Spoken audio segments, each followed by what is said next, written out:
From Pacifica, this is Democracy Now! There was a heads-up that was provided by the British government. So this is something that we had an indication was likely to occur, but it's not something that we requested, and it's something that was done specifically by the British law enforcement officials there. As press freedom and human rights groups criticize Britain for using a terrorism law to detain and seize equipment from the partner of journalist Glenn Greenwald, the White House admits it knew in advance of Britain's plans. But the White House has refused to say whether U.S. agents will examine the computer equipment and files seized from David Miranda. We'll speak with Jacob Appelbaum, a computer security researcher who's also been stopped numerous times. But first, ripping off young America, the college loan scandal. Americans as a whole now owe more on student loans than they do on their credit cards. And that is wrong, because we cannot afford to price the middle class and folks who aspire to go into the middle class. We can't price them out of the college education market. We'll speak with Rolling Stone reporter Matt Taibbi on how the federal government has made it easier than ever to borrow money for higher education, saddling a generation with over $1 trillion in debt, and inflating a bubble that could bring down the economy. All that and more coming up. Welcome to Democracy Now!, democracynow.org, The War and Peace Report. I'm Amy Goodman.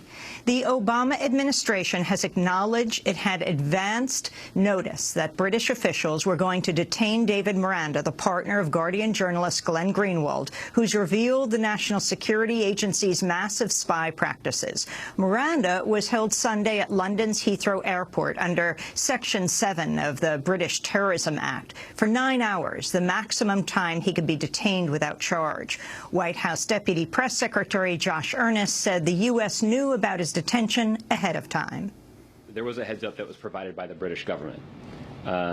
So this is something that we had an indication was likely to occur, but it's not something that we requested, and it's something that was done specifically by the British law enforcement officials there.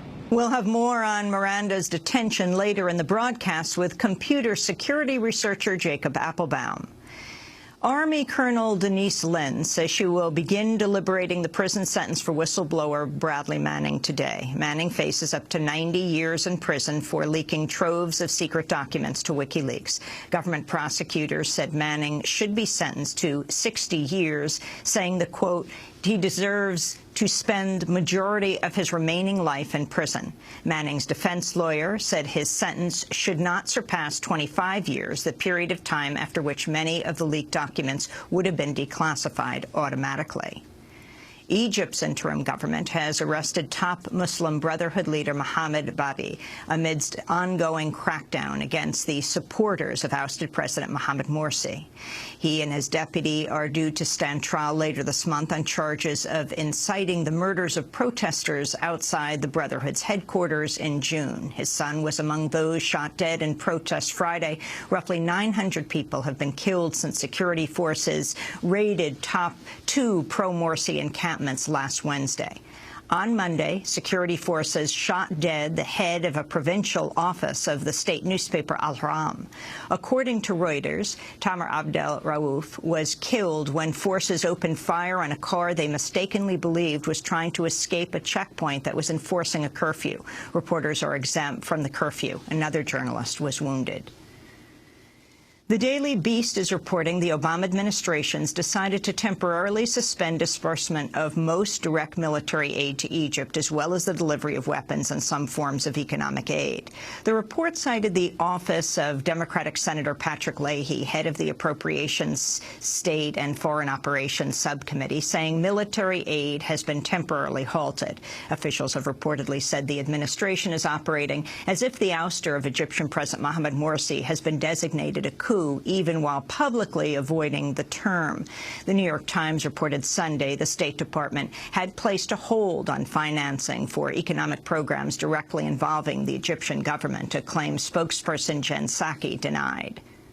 To be clear, we have not made a policy decision to put a blanket hold on economic support, on the Economic Support Fund, ESF assistance. Clearly, that review is ongoing, as we've talked about in here quite a bit. That review includes military assistance, security assistance. It also includes economic assistance. But we have not made a decision to put a blanket hold. Tens of thousands of Syrians are flooding into Iraq to escape fighting in Syria's northeast. According to the United Nations, roughly 30,000 Syrians have crossed into Iraq since Thursday, when the border crossing was reopened, marking one of the largest mass migrations in the two-year conflict between anti-government rebels and President Bashar al-Assad. Nearly 2 million Syrians have fled since the conflict began. At Guantanamo Bay, pre-trial proceedings have resumed for 5 prisoners accused of aiding the September 11th attacks. On Monday, 2 federal agents defended the interrogation methods used on one of the prisoners, Mustafa al-Hawsawi, claiming even though they spoke to him in English and his primary language was Arabic, he understood them and knew that he could stop talking at any time.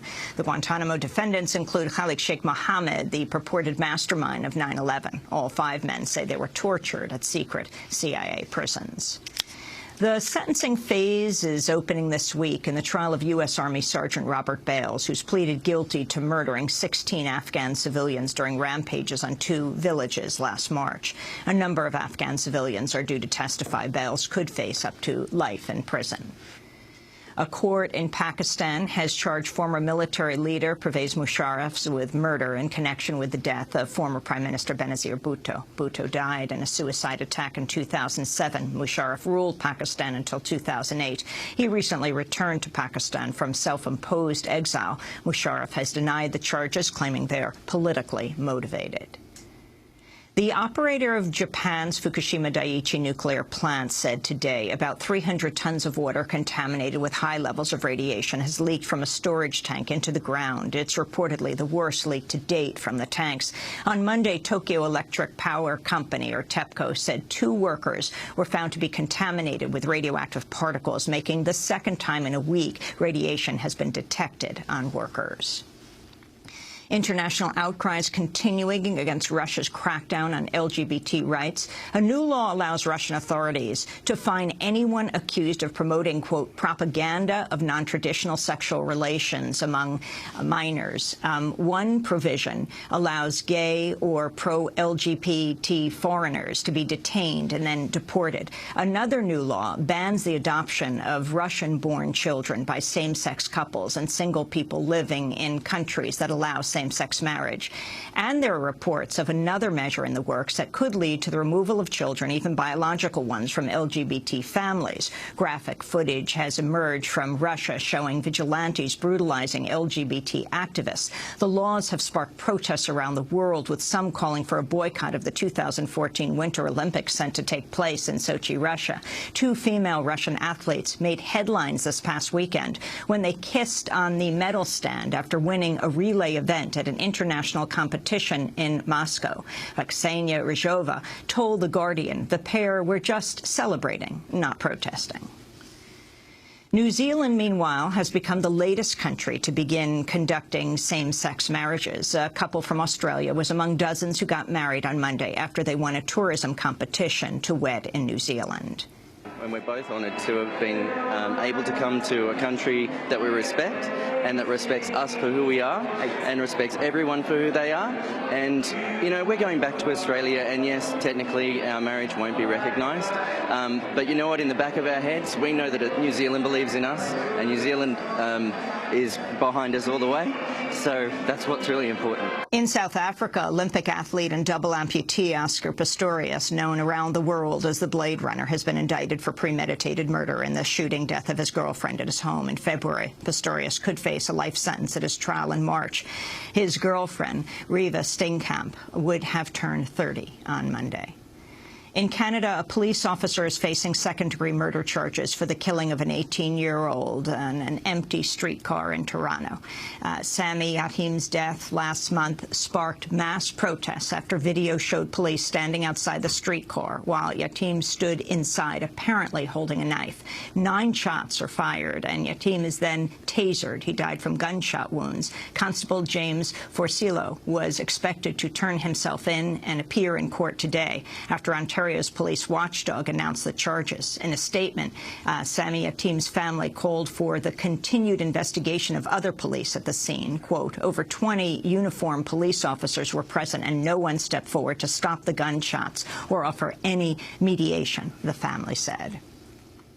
In California, a federal judge has ruled prison doctors can begin force-feeding some prisoners participating in a weeks-long hunger strike to protest long-term isolation and other harsh conditions. The judge's order permits the force-feeding of prisoners deemed incapable of making medical decisions. It also allows prison officials to ignore the written directives of some prisoners who've refused such treatment based on claims that prisoners signed the do not resuscitate orders under coercion.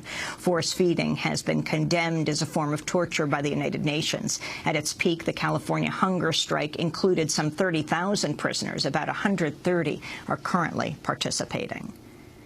Many prisoners in the United States will be paying less money for interstate phone calls after the Federal Communications Commission issued a long-awaited cap on exorbitant prisoner calling rates. The decision earlier this month followed a more than decade-long campaign by prisoners and their families to lower the rates. One of the leaders was Martha Wright, who said she spent some $1,000 per year to cover calls from her incarcerated grandson.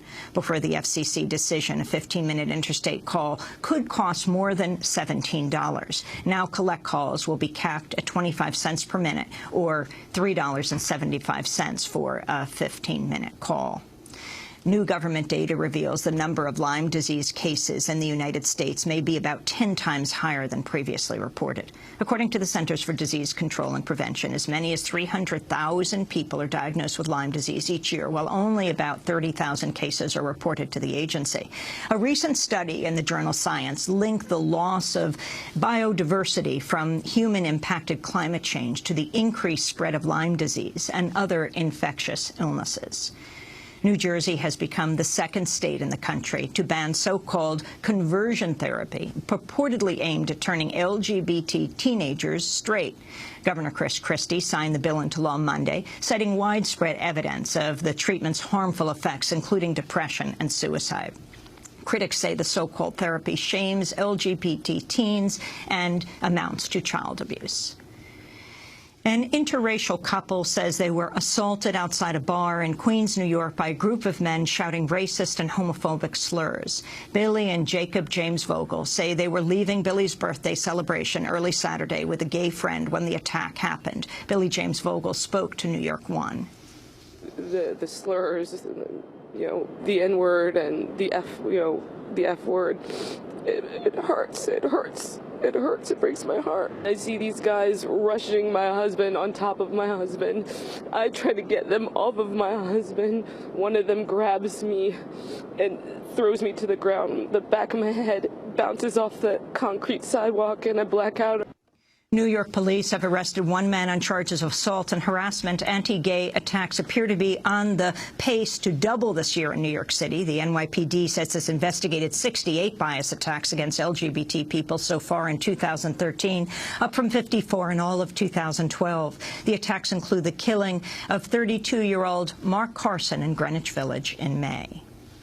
A judge in Oklahoma has blocked a law requiring women under 17 to obtain a prescription in order to buy Plan B One-Step, a form of emergency contraception, while a lawsuit against the law proceeds. Such restrictions on the drug were recently lifted by the Obama administration following a more than decade-long struggle by feminists. Plan B One-Step is now available over the counter without a prescription to women of all ages. However, in a little reported move, the administration granted exclusive rights to the pharmaceutical company Teva to sell the drug without age restrictions for the next 3 years, meaning the single pill dose will cost about $50 versus the cheaper cost of generic versions.